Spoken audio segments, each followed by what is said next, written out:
J'ai commencé à rouler en 2 chevaux, et puis j'ai acheté une traction, et puis j'ai trouvé ça. Voilà, et je voulais une DS, et puis je me suis dit c'est quand même plus beau une cabriolet. Je l'ai vu à un rétro festival à Bruxelles, j'ai flashé dessus, parce que c'était une DS, en plus cabriolet.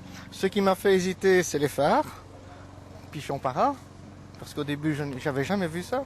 Pichon Para était un carrossier des années 60 à 70 et qui avait fabriqué des ailes à double phare en récupérant les optiques de la poire, et il avait vendu ça à l'époque comme Tuning accessoire. d'époque. Voilà, l'accessoire d'époque, quoi.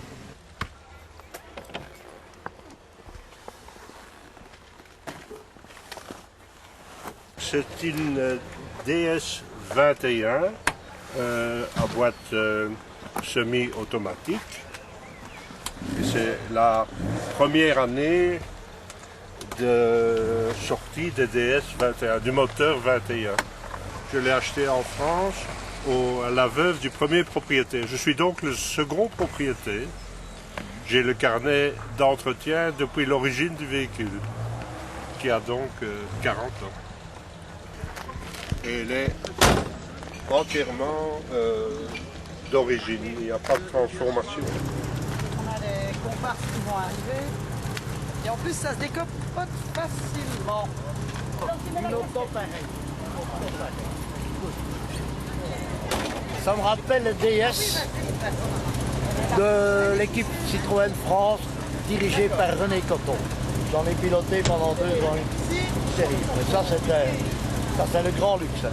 Formidable. Ça se conduisait du pied, parce qu'il y avait 2 pédales, tout le monde le sait. Ça se conduisait. On freinait du pied gauche. On employait naturellement plus qu'un pas dans le rien. Ça freinait du pied gauche et on accélérait. Et quand on arrivait dans des trucs serrés, au rallye de Monte-Carlo par exemple, on s'appuyait l'arrière sur le mur de neige, on touchait légèrement le frein et on mettait les gaz à fond et la voiture sortait. L'arrière étant plus étroit, c'était pas tellement facile de faire chasser les DS, de les faire chasser à la sportive comme on dit. C'était vraiment extraordinaire. Pas de secousse, hein.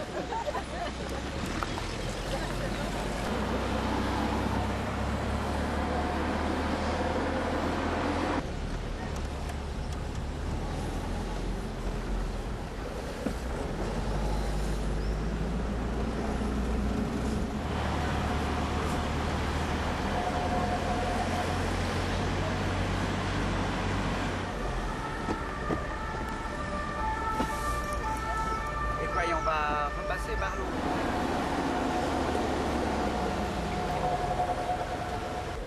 Ça se conduit au petit doigt.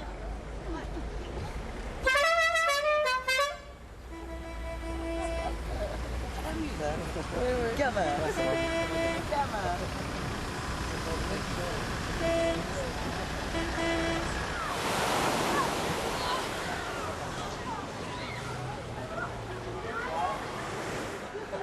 Citroën proposa 76 combinaisons de teintes avec des pratiquement Citroën de base. Merci beaucoup pour cette très très jolie voiture qui date de 1964. 100 chevaux et pourtant en 62 il faut attendre 885 km de Pifani pour rencontrer l'Estérel et ses 50 km d'autoroute. Le tout pour la somme de 5 nouveaux. Bien sûr, à l'époque, il y a encore l'homme à la triomphe ou le dragueur à bord de son scooter italien à l'image.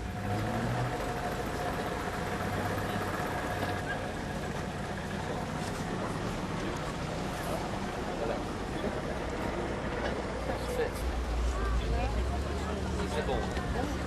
Regarde là, chez toi. Ça passe, ça passe. Voilà. Champion. Voilà.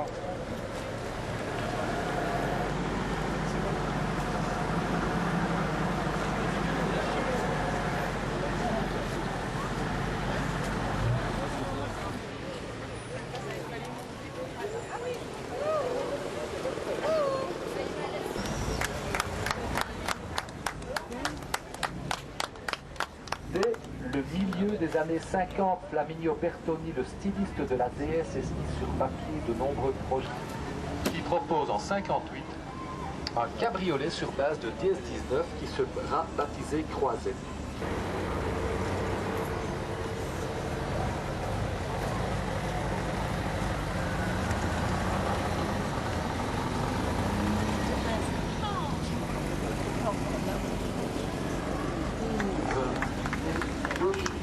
De Flandre.